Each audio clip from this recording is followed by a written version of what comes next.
कि हरे रामा रामा राम राजा राम राम राम, हरे रामा रामा राम राजा राम राम राम, हरे रामा रामा राम राजा राम राम राम, राजा राम राम राम राजा राम राम राम, राजा राम राम राम राजा राम राम राम, राजा राम राम राम राजा राम राम राम, राजा राम राम राम राजा राम राम राम, हरे रामा रामा राम राजा राम राम राम, हरे राम राम राम राजा राम राम राम, राजा राम राम राम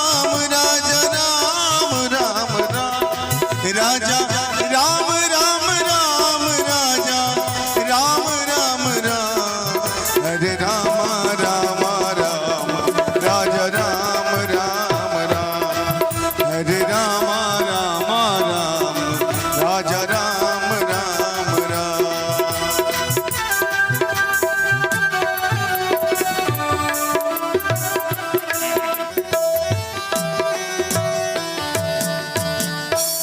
राघव भगवान की जय हो। समाचार रावण को मालूम हुआ, आहा भगवान ने वध कर दिया। खरदूषण का बाबा ने लिखा, खरदूषण मोहि को मोहि सम बलवंता। रावण विचार कर लिया, बोले खरदूषण मोहि सम बलवंता, तिन्हि कुमारे बिनु भगवंता। खरदूषण का वध हो गया, इसका मतलब भगवान का अवतार हो गया है। आज का आदमी राम तो छोड़ दो, रावण भी नहीं बन सकता। रावण का माइनस मत देखो, प्लस भी देखो। और ऐसा भक्त था शंकर जी का कि अपना सिर काट के चढ़ा देता था। लिखा गया है, ब्रह्माद्यन्नस्यैव समयः तूष्णी परिस्थीयताम्। रावण इतना बड़ा प्रतापी था कि साक्षात ब्रह्मा जी उसको वेद पढ़ाने आते थे। और अगर नींद में सो रहा है तो रावण को कोई जगाता नहीं था। एक दिन रात को सो रहा था, ब्रह्मा जी भोर में अपने टाइम पर आ गए कोचिंग पढ़ाने। और जैसे आए तब तक रावण के एक निजी सेवक ने कहा, ए धीरे धीरे बोलो, हमारे स्वामी आराम कर रहे हैं। किससे कहा? ब्रह्मा जी से। लिखा है, ब्रह्म अध्ययनस्यैव समयः तूष्णी परिस्थीयताम् स्वल्पम जल्प बृहस्पते जनमते नैषा सभा वज्रण वीणाम संगर्दनार्द स्तुति कथाम अलापम अलम दुम्बरो सीता रल्लक भल्ल भग्न हृदय स्वस्थो न लंकेश्वर।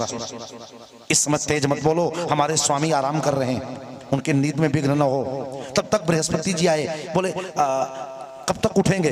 बोला ना धीरे बोलो। तब तक नारद जी आए, सोचे कुछ संकीर्तन करूं। बोला, हे नारद, हर जगह बीड़ा लेके आ जाओ, बैठ जा। ये कौन कर रहा है? रावण का सेवक, सर्वेंट कर रहा है रावण का। सोचो, जिसका इतना ठाठ है, बड़े बड़े लोग डांट खा जा रहे हैं। और रावण जब शंकर जी के यहाँ जाता नहीं था, शंकर जी से कहा कि गुरुजी या तो हम आवे या तो आप आइए। तो शंकर जी पूजा लेने लंका में चले जाते थे। एक बार शंकर जी को देने में जाने में विलंब हुआ, रावण आ गया 10 सिर लेके। और जैसे आया, इसके आया आ करके खेल खेल में कैलाश पर्वत को पकड़ के हाथ में उठा लिया। जब उठा लिया तो पार्वती जी बैठी थी, कैलाश पर्वत हिलने लगा, जितने पेड़ पालो थे सब गिरने लगे। शंकर जी से पार्वती जी ने कहा कि ये क्या है? बोले चेला आया है। बोले कौन सा चेला? जिसके आने पर शांति भंग हो जाए। चेला के आने के बाद तो आनंद आना चाहिए, सेवा करनी चाहिए। कौन चेला जो आवे? बोले साधारण चेला नहीं, रावण चेला आया है। अब साधारण चेला आवे तो भले ठीक रहे, रावण जैसा चेला आवे और शांति बनी रहे तो फिर नाम क्या रावण का? रावण से शंकर जी ने कहा, बेटा तुम मत आना, हम 5 मिनट पहले में आ जाएंगे। चूंकि शंकर जी इसलिए पहले पहुंच जाते थे कि कहीं रावण न आ जाए। और जब आ जाता था तो ओम नमः शिवाय करके अपना सिर काटता था, सिर नंबर 1 चढ़ाता था। पार्वती जी ने कहा, देखिए ये ब्राह्मण है, आके सिर और काटेगा, परेशान हो जाएंगे आप, इसलिए ये अपने घर न आवे, आप ही चले जाया करिए, कम से कम उधर इसको निपटा लिया करिए, आपका चेला। कवितावली में मैं जब एक बार पढ़ रहा था तो उसमें लिखा है गोस्वामी जी ने